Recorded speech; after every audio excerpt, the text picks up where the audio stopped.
कौमी असम्बली का इजलास और ख्वाजा आसिफ इज़हार ख्याल कर रहे हैं। इस ऑगस्ट हाउस में जहां Pakistan for many many decades leadership बैठती है,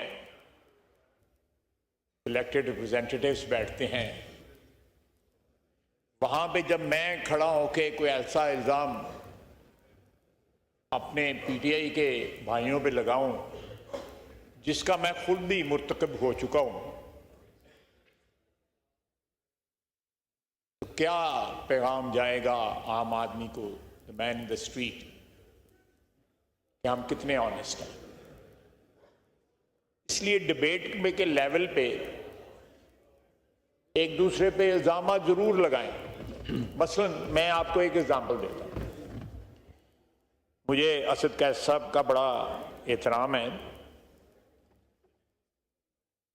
मैंने उनके घर में लेजिस्लेशन के लिए मीटिंगें अटेंड की हुई हैं जिनमें मैं खुद बैठता था, पीपल्स पार्टी के भी हज़रात बैठते थे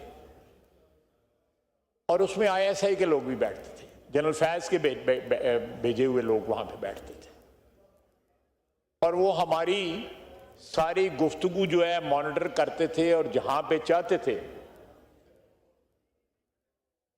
वहां पे वो हमारी सिमत भी दुरुस्त कर देते थे। ये एक कन्फेशन है, एक पॉलिटिकल वर्कर की कन्फेशन है और मैं ये कन्फेशन इसलिए कर रहा हूं कि कम से कम थोड़ा बोझ जो है मेरे ज़मीर का जो है वो हल्का हो जाए।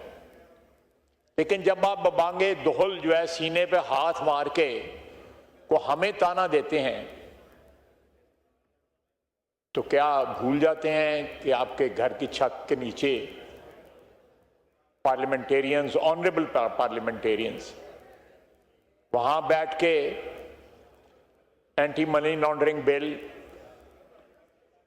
इसके अलावा और 3-4 मुझे लेजिस्लेशंस याद हैं, नैब लॉ,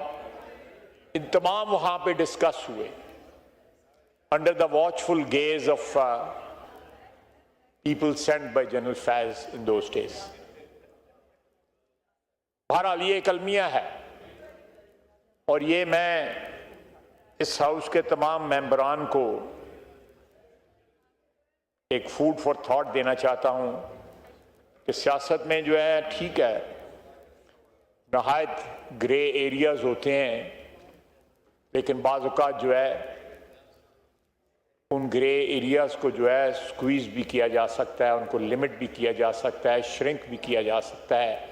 लेकिन हम उनको एक्सपेंड करते हैं और मुनाफ़क़त की नई जो है मंजिलें तय करते हैं, नई बुलंदियां जो है उनके ऊपर पहुंचते हैं। बहरहाल मैं अब जो मुख्तलिफ इस हाउस में पिछले 4-5 रोज़ में जो बातें हुई हैं, सबसे पहले जो पाकिस्तान ने एक डिप्लोमेटिक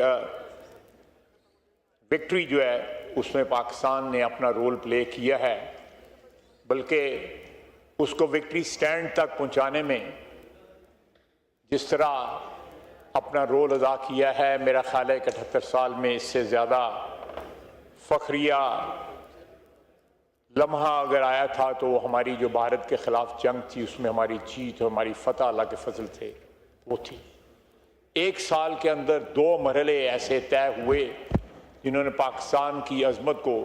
वतन अजीज़ की अज़मत को, इज़्ज़त आबरू को जो है सारी दुनिया में रिकग्नाइज कराया। मैं इसके लिए अपनी अफवाज की लीडरशिप का, फील्ड मार्शल का, प्राइम मिनिस्टर का और जो सारी टीम जो है उनके साथ जो काम कर रही थी, मेरा ख्याल है सारी कौम को उनका शुक्रगुजार होना चाहिए कि उन्होंने स्टीयर किया नहायत दानिश